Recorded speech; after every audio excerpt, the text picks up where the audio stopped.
Okay, so I'll count us down and we will go in 3, 2, 1.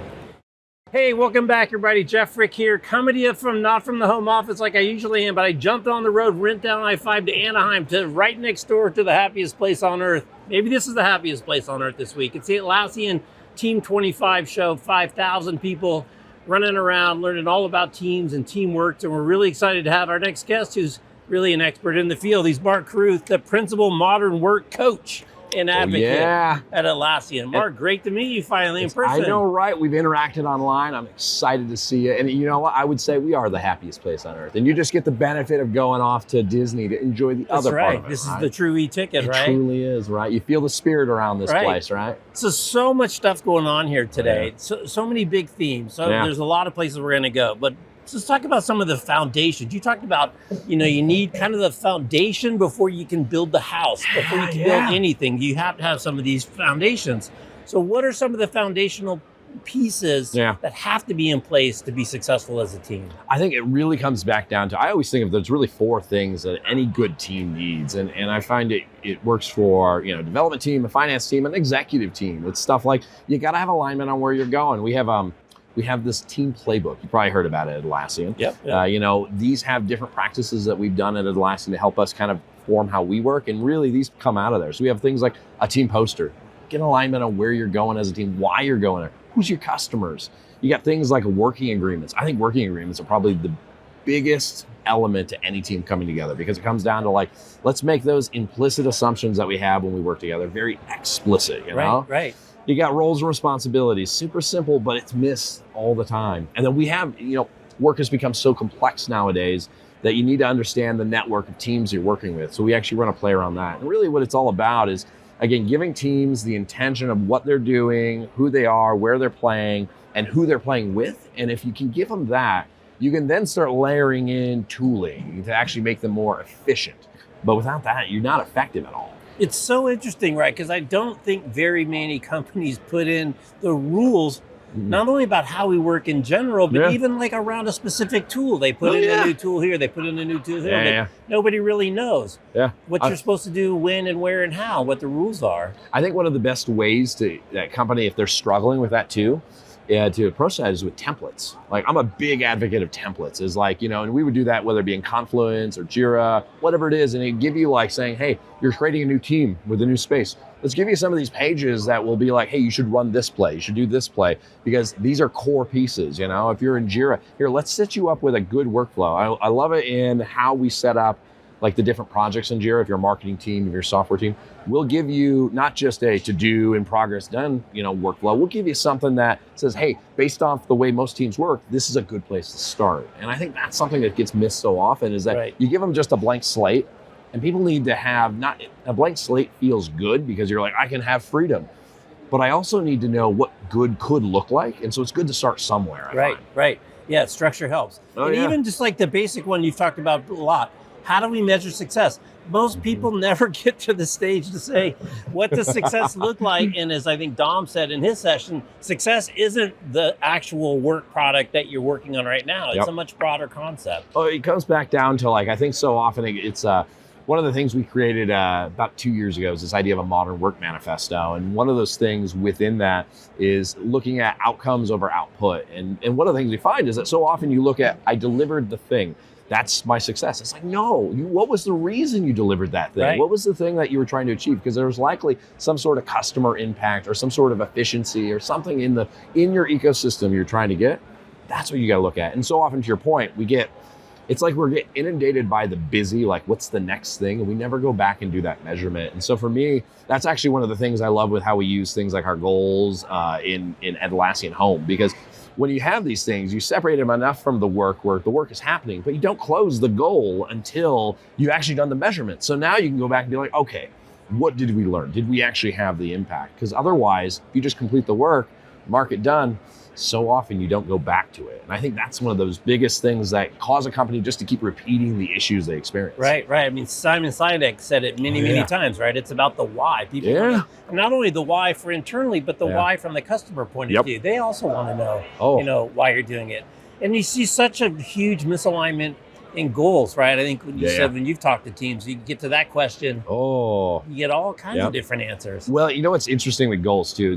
I still think in general, most organizations need to fundamentally change how they approach goals, because goals today are being approached from more of like an organizational perspective, where like you have a top goal in an organization and then it goes down and be like, all right, I'm going to send it to the departments. You've got marketing and finance, and now they have a goal to go to that goal, and then they sub down. And now all of a sudden, instead of having a goal that makes sense across an organization, you have, well, finance's goal is to do this, and this marketing is to do this, software is to do this.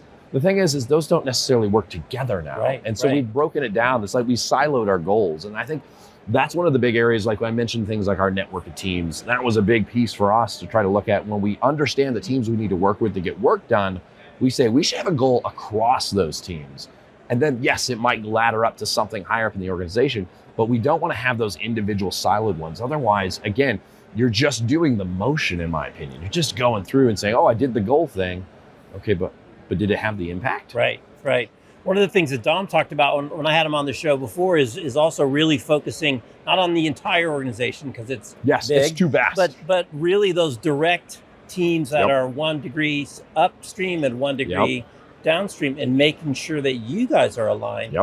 And really getting that leverage point is, how can I help you get your job done better? Then that, well, it's fascinating. You think about that, you get like a chain, you know, it's like the links of a chain. All of a sudden, yes, if you're trying to get all the chain pieces to come together, it doesn't happen. But if you link these pieces together, yes, this team down here doesn't need to know what I knew, doesn't need to worry about me. But as I connect down the line, all of a sudden we have a shared, essentially a shared understanding that gets built across the link. So one of the things you talk about is autonomy with alignment. Tell us a little bit more about that. It's, at first glance, somebody might think that they're diametrically opposed, but in fact, they need to be used in concert to really achieve great results. I think, one of the things that you see a lot of times, especially with teams, is they say, we want to have the freedom to work however we want to work. And I'm supportive of that to the extent of what we want to try to accomplish. Let's say I've got 5 teams and they all have their vastly different ways of working. And then we try to make sense of things the next layer up. If they have vastly different ways of working and different ways of measuring success, we start to struggle to try to connect the dots. Now we got apples and Volkswagens, you're not playing with the same thing. And so for me, I'm like, all right, what's the minimal level of standardization? What's the, minimal viable process, MVP. That's what I like to think of MVP as. And so what you do is you come up with that and say, hey, maybe it's workflows, maybe it's statuses, whatever it is, but you find that minimal thing and say, this is the thing we need to align on. And if we get alignment on that, we can then now all of a sudden make better decisions. We can move faster, layers up. And I think especially in an age of the enterprise, with needing to have different business units come together and actually work in concert, having that MVP, that minimal viable process up the chain, gives you the ability to then actually move quickly. But then you still give the teams as much autonomy as possible. You give them the ability to, decentralize as much of the decision making as possible. Right. But you say these are the few things that we need to align on. That's actually, I used to do a lot of work with our product Year Align, and that was the biggest message that we would then bring to our customers is like, we love our team autonomy, but if we want to have organizational agility, we have to find the compromise. Right. And what's the biggest pushback you get from people who are trying to change the way they work? Either pushback because they don't think they can do it, or pushback like, Mark, you're crazy, we'll never get this done, or I just don't see how this could possibly happen. So I think the biggest thing, fun story, I was working with a customer, a big consumer products company, and we were bringing in this kind of idea of autonomy and alignment. And we were talking about changing their workflow for like just a simple story. And we're saying, hey, we need this to be changed so we can align up. And they're like, no, we have a very strict process. And I was like, okay. And they walked me through, and it's very complex. It was a poor process altogether. But they were like, no, this is our way of working. I says, okay. So if you can keep doing that. As a coach, I said, I never want to tell you what to do, but I'm going to tell you what you don't get because you do that. And so for them, they were trying to ladder things up to be able to see this like leadership level alignment. And I says, you're not going to be able to do that. You'll have to go in manually and set that. I showed them how to do it manually, and they're like, okay. And it's funny, I let them kind of experience the pain. They had to go through that. I swear to God, 3 months later, they reach out to me and they're like, so I think we want to try to align on the workflow, because they realized that wasn't the hill to die on. Because so often we get tied to the things that we maybe invested our time into, but not realizing like, what's it actually serving? What's the outcome that we're looking for, you know? Right. And so for them, it just took them some time. And so for me, I find if I go and I thrust an idea on somebody, like, no, we're all going to do it, you know? And the human response is to be like, no, I don't want to do it, you know? But if I can show them and kind of let them kind of feel what that process might cause them, all of a sudden they're like, all right, maybe the outcome is actually different than the output, which is that workflow. It's just interesting how calcified things get. My favorite are like the just weekly status. Oh meetings, yeah, right. Which consume how much time per day, and it's usually one person talking and 15 people listening, and you know, I get my 2 minutes, maybe not. So totally different way. It's fascinating. I remember I used to sit in it was a Thursday. We would sit in like a 5-hour status meeting in the afternoon. And the funny thing is, I always like to joke, is that was the day we all went to the bar after work too, you know, because we all needed to have a drink after that. Right. And so, you know, that was something we never fixed that when I was there. And as I've gone through other organizations, I've seen that play out. And we started realizing, we're like, all right, what are we trying to learn? And that's where even at Atlassian, things like our status reporting, things like that, it's just so drastically different. It's that aspect where we say, hey, let's be able to update, you know, once a week. Let's give you a quick update, but then show you what you need to know, not what you don't. You know, if a project needs help, if you have an issue, let's elevate that. But if it's green and everything's fine, don't worry about that. Don't spend your time spending 15 minutes on that, hearing that everything is fine. It's like, I can see that myself. And you guys were so ahead of the curve on email as well. I mean, you had Jira as an internal tool to use, but I remember learning, like, nobody at Atlassian uses email internally. I know, that's right? Genius. I mean, how much time does that save you every single day? And it's funny because when I joined, so I've been at the company about a little over 5 years, and I remember when I joined, we were, and it all goes down to how we intentionally do it too, is I remember my onboarding, they actually talked to us about email, they talked to us about Slack messaging, all these sorts of things. They said, this is how we do it at Atlassian. Because, you know, if I just came in bringing my old habits, I probably would have been using email up. And they're like, this is how we communicate. And they said, you know, it's like, so when someone, let's say, example, sends you a Slack message, or you want to send someone, don't just say hi and then and wait for a reply. Like, ask your question, because they say we are an asynchronous company. Right. We're a company that you have to rely on the fact that someone around the world might get this, you know, tomorrow.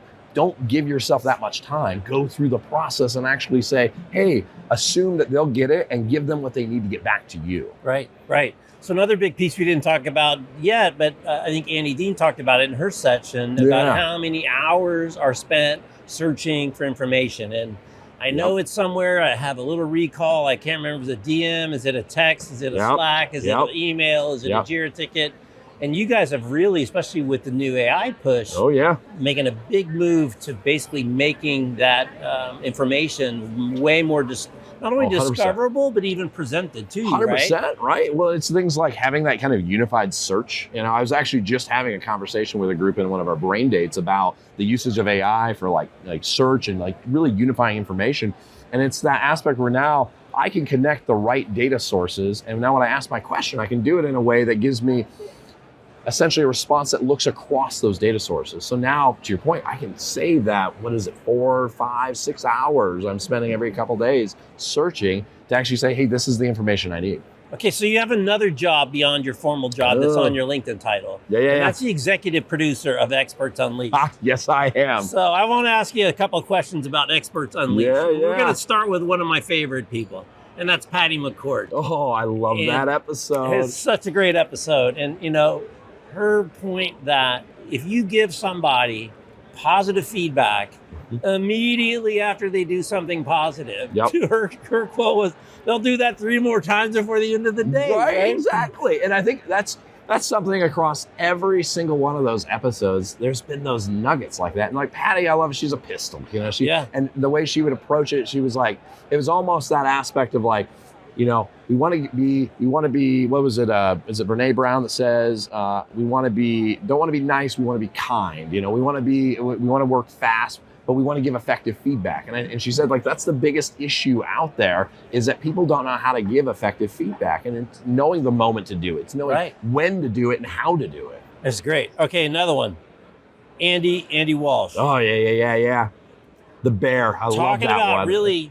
There was, so I'll let you tell the story, but there was a couple of sides to it. So tell the story about what he does to get people to kind of open up their senses, if you will. It's almost like scraping off the top layer so you expose the nerve. It really is. And that's, you even said that same thing where it's that aspect where it's like, you got to take people out of their comfort zone, you know, put them in a spot where they're not like in danger, but from a sense perspective, they feel like they're a fish out of water. So like in their case, what they do is they take a bunch of leaders and they bring them out to the wilderness. And you know, what they would do is they say, you got to learn how to survive. We're with you. They would teach them out of the spot where maybe they were reliant on other people, and then they had to figure out how to work then as a team. Because that's one of the biggest issues that he would see, is that these leadership teams were never leadership teams. They were a group of leaders, you know? And so as they were going through this, they would expose them to things like a bear. Like they actually worked with a circus trained bear handler, and they would bring it in, and they bring the bear in, and they would be like, that aspect of adrenaline that they went through, it just straight to the amygdala. Exactly. Like, and it was like how they reacted together with that, and they told them afterwards why they did it, but it's one of those things where you have to pull yourself out of the moment. Actually, even here, that's kind of like what these events for me are about. You know, it's like we get people out of their normal work environments to show them what's possible in work. You know, like, hey, I get so many people come up and you're like, this conference is so different than any other conference I go to, and I'm like, I want you to remember that feeling. Yeah, it was cool, and I loved Dom's take on it too, which was, even if it's not as extreme as the bear, even if it's something like sing a song, or you know, it's so easy to get fixed in this little lane that we're fixed into, and it doesn't take that much to get bumped off, and suddenly it just wakes you up in a big way. I went through, been trained in like an organizational coaching in the past, and I remember going to a coaching camp where, you know, you could go somewhere, I could stay in a Hilton and then, you know, go to the conference room and do it. And what they did was they actually rented out it was like a Airbnb, this big Airbnb where like they made the food free and stuff like that. We all stayed there, and, you know, we had our own rooms, but it wasn't just when this training was done, we went back to our hotel room. No, we were all there, middle of the woods somewhere, you know, and so we got to break bread and kind of bond through not just the coaching, but like just the experience of being together. And for me, it's always been one of the most formative events of my life, because it was something where it was different. It wasn't the standard, you know, hey, go to this boardroom from 8 to 5, and then we'll see you tomorrow from 8 to 5. You know? Okay, I got some more I want to drop. You just tell me what comes to your mind. Ben Crow. Ben Crow. One of my favorite things about Ben Crow is that we re-released his episode back in December, because the first episode was cut down a little bit, and so I had seen Ben Crow, and his a full episode. I told Dom, it's like, we got to bring this whole thing out there, because he had so many great gems about how you kind of like even approach, you know, when he was working with his clients, like the tennis star, like getting them to get over their internal like blockers. Like we missed that in the first episode. I was like, that is such a rich piece of information that we got to share with the world. So Ben Crow is fantastic. I love him. I will probably have him back on again. That's great. And that's the cool thing about podcasts. I mean, you can clip them up and you can make clips that are digestible, but the whole idea is you don't have to clip up the original source asset. Let it run, right? You know, it was funny. We did the first episode. It was very professionally done, you know, and I looked at it, and Dom came to me and said, hey, what do you think? You know, would you like to help with these? I'm like, yeah. And I said, my one stipulation for helping with this is I want this to be a conversation. I want it to be unedited, you know, and, you know, the first one had edits. And I was like, and he's like, yeah, I would love that. And so from then on, everything has been unedited. It has been full run, you know, whether it be 40 minutes or 55 minutes, you know, he runs the whole time. And it's cool to get people in their natural element like that. And so and then to your point, we'll create clips and release them out to get those teasers out there, those really great nuggets, but absolutely love like just having that full conversation. Right. One more, Genevieve Bell. Oh, so Genevieve Bell was fun because she talked about like AI and like, you know, how like, what are we going to learn from today, and what do we wish we knew today, like tomorrow, what did we wish we knew today?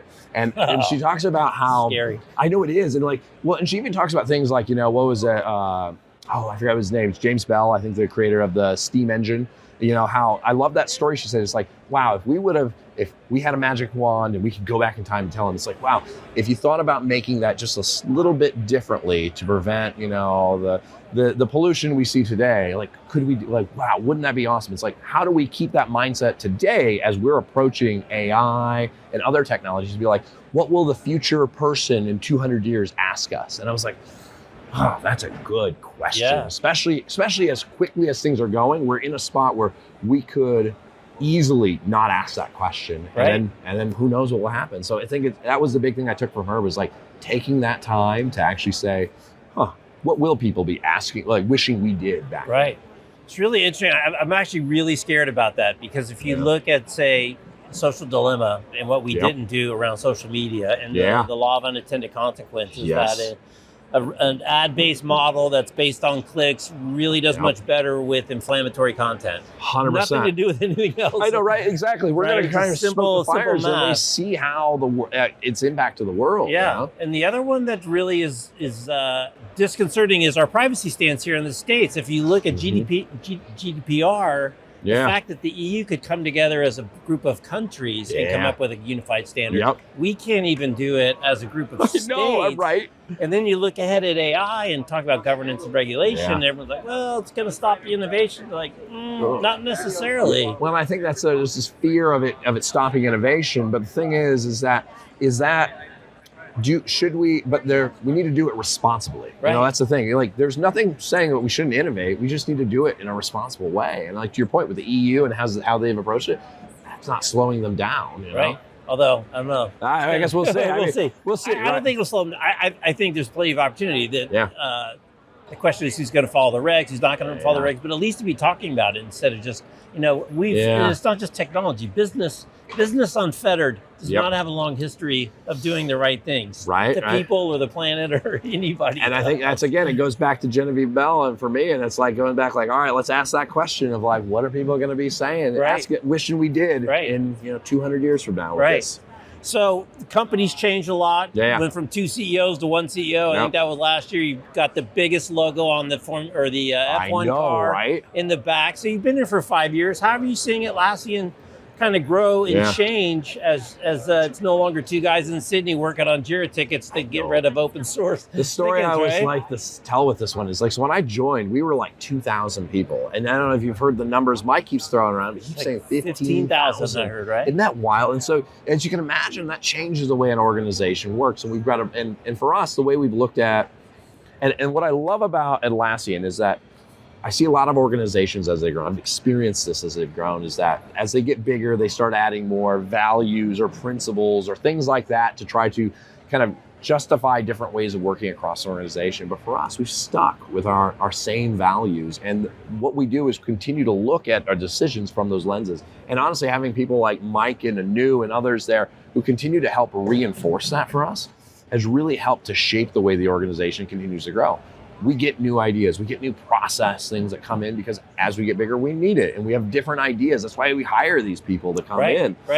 But as long as we're still grounded in those values of, play as a team, things like that, that helps us to actually still keep the Atlassian spark. And for me, that's something that's so important. That's why I joined this company. I absolutely loved how we worked with the customers, how we had fun as a team. We still do that. It's really interesting. Companies that are value-led, you can really tell because everyone you talk to is weaving the values in all the time, right? It's pretty, and it goes back to kind of your autonomy with alignment, right?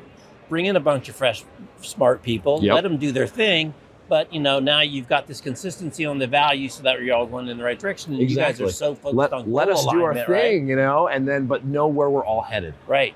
So you've been here for a couple of days now. I'm curious, what are some of the most interesting or surprising things that you've heard in the hallways or after a session from some of the people? So it's interesting. We even did some of these reaction videos for customers out there to say, hey, we watched the keynote, we gave them some segments. What did you guys think? And some of the cool things I've heard is that, one, of course, Rovo being free on a general basis, that's something people are excited about. Because I think a lot of people are like, they want to play with these AI agents. They just don't know, one, they don't want to have to pay the price to actually go pay, but they want to be able to then see what's possible. And the analogy I've been using is it's like AI today is like copy and paste in a word processor. You wouldn't pay extra for copy and paste in a word processor. It's necessary to actually help you get your job done. That's kind of the way Rovo is for us on our platform. And I love that. Also things like Teamwork Collections. It's being able to bring in products like Loom now that they're part of our system, or really our system of work. Being able to showcase that, people are really excited. I did a customer briefing this morning, and the customer wanted to know about Loom, and we started talking about how we create training from it, how we share meeting updates from it, we get rid of meetings, and you just see their eyes get bigger and bigger, and they're like, these are all the things I struggle with. Right. And we're like, yeah. And we did a live one right there. We went right through the process, and they're like, I didn't realize it was that easy. And so there's a lot of ahas. And like, I've been hearing more and more people going to our customer hub to talk to all of our teams, that they're just genuinely like, wow, these are things that I never thought was possible. I'm going to go play with that. Right. I think that's what I'm excited. I want people to go play and explore now. And we're giving people those opportunities with Rovo, with Teamwork Collections, to actually go explore. It's interesting on the video side with Loom, because I've been in video for a long time. The problem with video used to always be that if the best part, we'll say like your podcast, right? If the best minute was in minute 23, how do you find it? Yep. How do you consume it? And how do you share it? And you couldn't do it before without the advances that we now have around transcription and closed captions. So you can now have a searchable database. Yep. The other piece of it that is new now is, and I can imagine how many times do I shoot the 30-second Loom because I don't like the way my hair looks, or I screw up the script.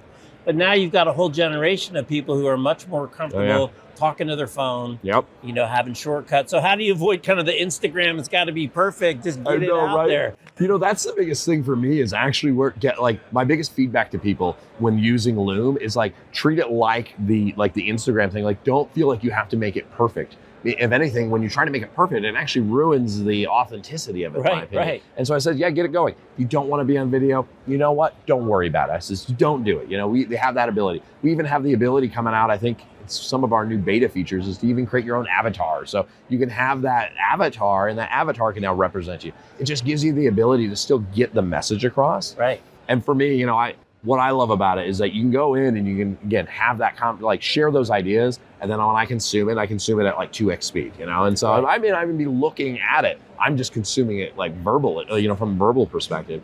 And that's just, it helps so much. And I just love too on the road thing, you guys are giving so many examples to help people. 'Cause I think the biggest problem for most people, I've got to cheat, we went from slide rules to, Excel HP calculators. I still never learned how to operate one of those reverse English notations. Right, the spreadsheet, and now this is a new tool, but people don't know where to begin. And so I think you guys have really done a good job in saying, here's some ways that you can integrate this as a thought partner. Here's this way you can help discover things and find ways to help people work it into their workflow. Well, it kind of goes right back to that first question you asked around, what are those foundations? And those foundations aren't a product. They're practices, they're jobs to be done. They're things that, you're trying to accomplish. And I think we've done a really good job at really bringing those, like, system of work is how we position this. And it's not these sets of tools. It's, hey, you're trying to get these jobs done. And now these tools are ideal to help you get those jobs. And this is how they do it. And I think that's something a lot of organizations struggle to actually find that connection. And so we're trying to answer the questions of how they work and then show them this is how you can do it then with a Jira, a Loom, a Rovo, what have you. Right. Well, Mark, love the enthusiasm. Jeff, a lot of good stuff going on. Congrats to you and the team, and a lot of big announcements and a great show. It's been awesome. Thank you so much, Jeff, for the chat. I've loved it. My pleasure. Glad we finally got to meet. Finally made it happen. All right. He's Mark. I'm Jeff. You're watching Work 20XX from the Atlassian Team 25 in Anaheim, California. Thanks for watching. Thanks for listening. We'll catch you next time. Take care. Boom. Yeah, buddy. Thank you, man. Yeah, that was fun.